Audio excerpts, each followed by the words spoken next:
इसको कहा जाता है, क्योंकि इसी दिन भगवान श्री विष्णु शयन करने के लिए, आज की एकादशी से शयन करने के लिए वो चले जाते हैं। भगवान का शयन करना भगवान की लीला है। हम शास्त्रों में देखें तो हमें पता चलेगा कि भगवान शयन करने की लीला करते हैं। जैसे आप भागवत पुराण का जो 10वां स्कंद है उसमें श्रवण करेंगे कि भगवान विष्णु शयन कर रहे थे और उस समय भृगु मुनि आए और उन्होंने उनके वक्ष स्थल पर प्रहार किया। और महाभारत में भी आप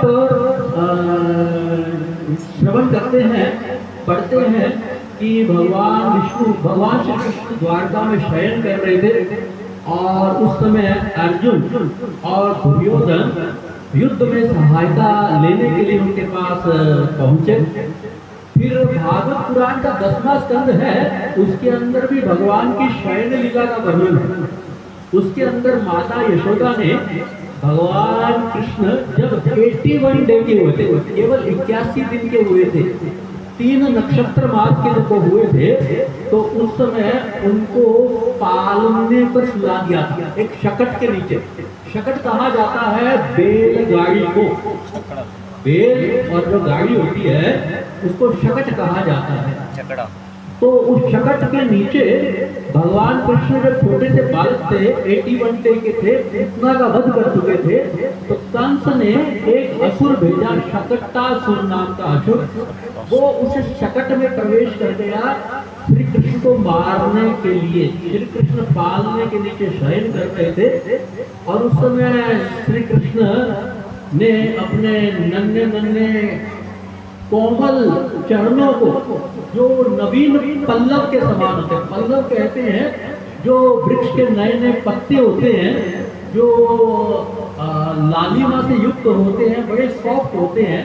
तो श्री कृष्ण ने अपने नन्हे नन्हे चरणों को उछाला तो उनका एक छोटा सा चरण उस ऊपर बहुत भारी जो शकट था, बैलगाड़ी थी, उससे जा टकराया और पूरा का पूरा जो शकट था वो उलट गया और शक्तासुर का वध हो गया। तो भगवान का शयन, फिर भगवान जो है शयन के रूप में 3 विष्णु के रूप में तो हमेशा शयन करते रहते हैं। कारणोदक्षाय विष्णु, गर्भोदक्षाय विष्णु, क्षीरोदक्षाय विष्णु। कारणोदक्षाय विष्णु के रूप में शयन करते करते उनके शरीर से अनंत ब्रह्मांड निकल जाते हैं। ऐसे रोमकूप है उनके, एक एक रोमकूप से एक एक ब्रह्मांड निकल जाता है। फिर उस ब्रह्मांड में वही विष्णु प्रवेश करते हैं गर्भोदक्षाय विष्णु के रूप में। तो उसमें शयन करते करते वो ब्रह्मा जी को उत्पन्न कर देते हैं। और फिर तीसरे एक विष्णु है क्षीरोदक्षाय विष्णु, जो शयन करते करते सब प्राणियों के हृदय में परमात्मा के रूप में निवास करने लग जाते हैं। तो आज के दिन जो क्षीरोदक्षाय विष्णु है, तीसरे विष्णु, कारणोदक्षाय विष्णु, गर्भोदक्षाय विष्णु नहीं, जो क्षीरोदक्षाय विष्णु है, वो शेष शैया पर 4 महीने के लिए शयन के लिए चले जाते हैं। कब तक शयन करेंगे? कार्तिक मास की जो शुक्ल पक्ष की एकादशी है तब तक शयन करेंगे। तो आज से चातुर्मास्य भी आरंभ हो जाता है।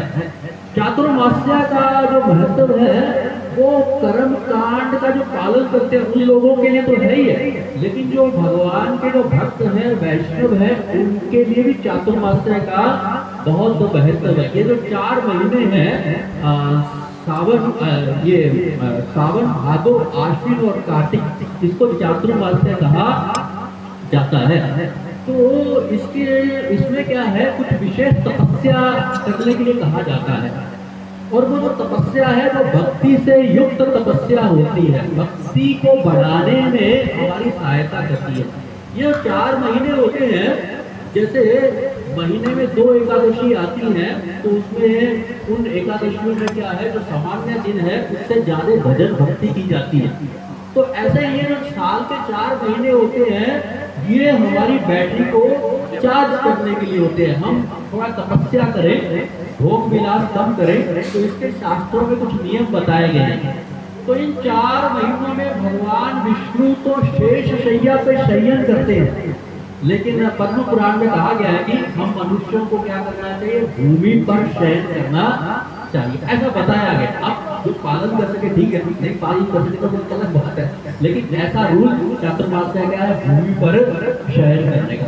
चातुर्मास्य का एक नियम जो पद्म पुराण में बताया गया है वो ये है कि प्रतिदिन दीपदान करना चाहिए, जो पत्ते होते हैं पलाश के पत्ते उसके ऊपर भोजन करना चाहिए। पहले के समय में तो लोग केले आदि घर में उगाते थे, उसके पत्तों पर भोजन करते थे। आजकल तो प्लास्टिक की पत्तल आ गई है। पलाश का पत्ता कौन सा होता है, इसकी महिमा बहुत ही होती है पद्म पुराण में। हाँ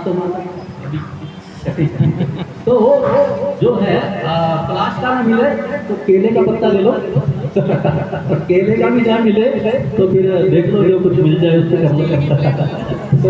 तो इस प्रकार से ये इसका नियम बताया गया है। फिर इन 4 महीनों में ब्रह्मचार्य का पालन करने का भी नियम ऐसा बताया गया है। तो बहुत सारे तमाम ऐसे नियम है, जैसे कुछ नियम ऐसे भी बताए गए हैं कि नाखून नहीं काटने चाहिए, केश नहीं काटने चाहिए और कुछ जो तेल आदि शरीर पे नहीं लगाना चाहिए।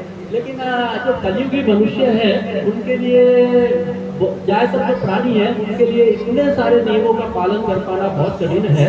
तो पद्म पुराण के अंदर इसी एकादशी का महत्व वर्णन करते हुए उसमें चातुर्मास्य की 4 चीजें बताई गई हैं कि सावन के महीने में शाक का सेवन नहीं करना चाहिए, किसी का हरी पत्तियां जो है उसका सेवन नहीं करना चाहिए। बाकी जो अन्य चीजें हैं जैसे कुछ भक्त लोग टमाटर आदि नहीं खाते हैं और कुछ